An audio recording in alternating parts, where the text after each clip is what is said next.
We are being asked to differentiate an equation here. So first thing to remember is if y is equal to x to the n, then dy by dx is equal to nx to the n minus 1. Bring the power down, minus 1 from the power. Not going to prove it here. That's the rule to learn, but do learn how to prove it as well. So for 1, right, first of all, we need to get it so it's x to the power of n. At the moment, I've got like reciprocals going on.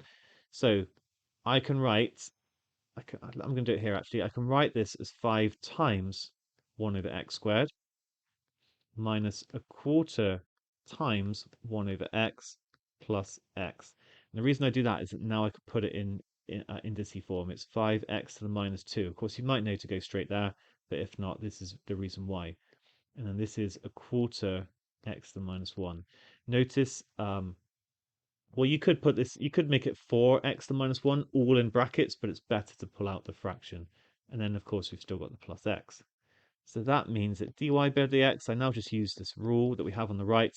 It's going to be minus 10 x to the minus 3.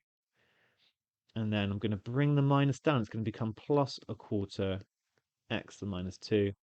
And then this one, whenever you have an x, you just basically take the number in front of it as 1. One reason is that, well, basically n is 1 here, so it's going to be 1x to the 0. So we're just going to get 1.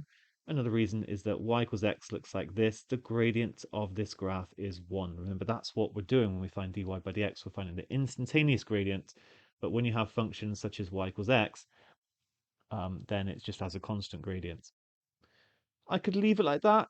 I kind of think because the question had it with fractions, then it's a little bit neater to put it back in terms of fractions, but I don't think that's essential. There we go. The thing is, we're going to have to return to this form anyway for part 2 when we're asked to find the second derivative. So the second derivative just means we differentiate again. And so it's going to be minus 3. I'm going to bring down, so it's going to become positive 30, x to the minus 4. And then here, I'm going to times by minus 2, so it's going to become minus 2 over 4, or minus a half, x to the minus 3. And this time the 1 disappears because the 1 is like a constant, so the graph of y equals 1 would look like that, and that has a gradient of 0. That's why it just disappears. It does technically still follow this rule, but you have to let n equal 0 in here, and then you times by 0, so it'd be 0x to the minus 1, which is 0. Again, I'm just going to tidy it up. So it's going to be 30 over x to the 4 minus 1 over 2x cubed. Like I said, this should be absolutely fine. Yay, nice one.